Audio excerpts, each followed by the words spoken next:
There are people out there that will literally, they could step into a bar, any bar, look at the back bar and whip something up that's just fabulous. And I'm always just like, dang it, like how do you do this? You have such a force, you are so creative. And I wish you knew how to put together an Excel spreadsheet. I love creative people, and I think that there's always room for a couple on a team. But I do tend to lean towards hiring people that want to build structure a little bit more, or can take your work and execute it properly, and then can find holes in that and maybe make suggestions to make things better, whether it is a system or a cocktail. If you have a lot of idea, but it cannot make it in the reality, it's useless for me. The idea and structure have to go along together. Creativity, for me, is the most important thing. I want to build a team with the open-minded people, but I'm trying to make that an idea to be touchable. Ideally, you have people who are able to follow the lead and kind of handle instructions as they are given and execute, but also you wish for people who are maybe a little bit outside the box and think a little bit different and give you creative feedback or move a little bit advanced in the framework given. Also, you don't want a rebel, but you want someone who is kind of constantly creative and driving new ideas. If someone just works off things that are given, you might go in one direction and that might be successful for a certain amount of time. But especially in our industry these days, creativity becomes bigger and bigger and guests become more and more excited to try new things. So there's almost no chance to sleep on creativity. But I think that you have to look at what that creativity is versus what the role of that bar is. I've run into people who are like, hey, I'm okay if I never put a drink on your menu. I'm okay if I'm in the background here and I make sure that this part of the program runs well. I can be in charge of prep and I can execute your recipes properly.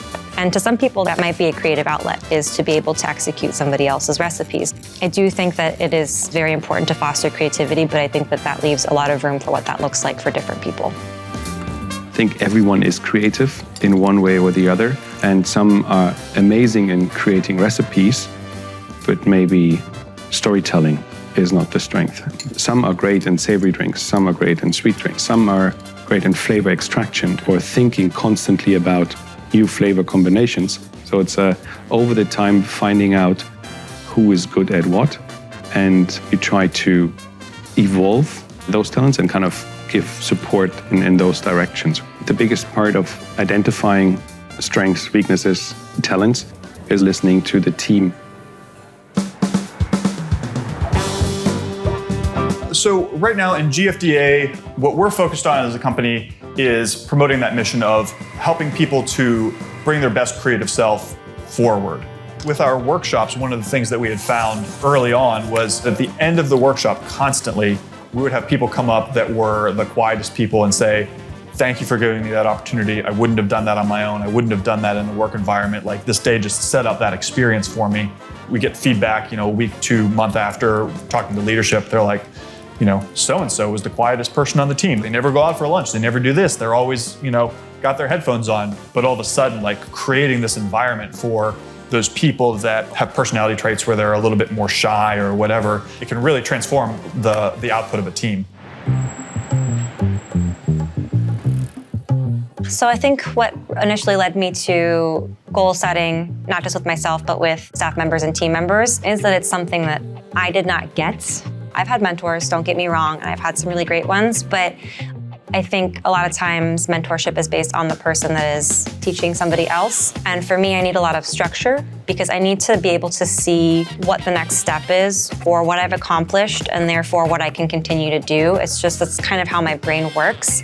So I think that's ultimately where this idea came from. And as it's been applied to past team members, I think that we do find that people do latch onto this because it gives them a little bit of control over where they want to be, how they get there, and how long it takes them to get there.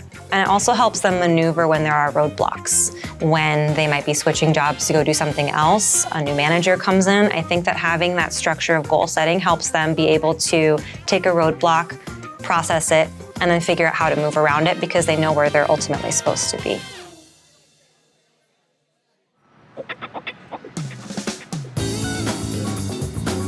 If you say everything is open all the time, it's like you just don't know where to start. You don't know what to pick. But as soon as you start introducing some degree of constraints, like that gives you something to anchor to. Certainly one of the systems that you can put in place to channel creativity is a deadline. And like most creatives that I know, myself included, deadlines are, it's like you're just waiting and, you know, trying different things. And then it's always kind of this last minute push because, well, shit, the deadline's there. So it's got to be done. I think the deadline is the time that you have to finalize your idea. And most of the time, the one that you choose, it's always the first idea that you comes up. So I think the deadline helps. It helps. But sometimes in another situation, it don't have to be the deadline. I'm kind of chill, laid back. I don't like to work in the forced situation. During the service, like someone comes up with an idea. If we have a viable time at that time, okay, let's do it. Why not? Because the idea is very fresh. I don't like to store the idea for a long time. If the idea comes up, it comes up. So that's why my menu is run by number. I cannot like fix my idea.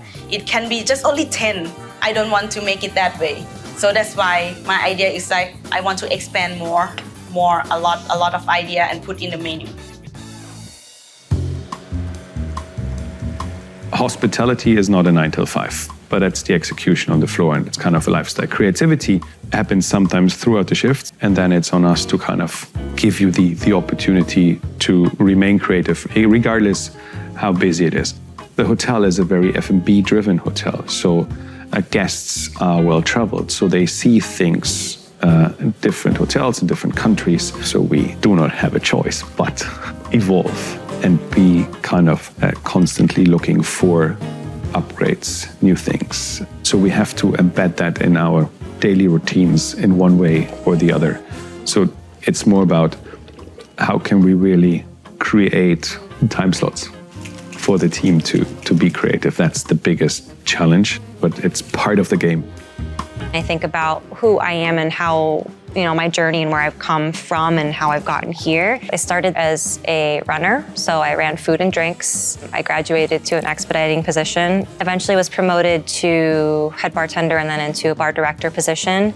And I realized that I don't think that I could have strictly done that with just a creative touch, because there has to have been organization, there has to have been a lot of things that play into the other half of what it means to, I guess, be a beverage director, run a beverage program, put a menu together.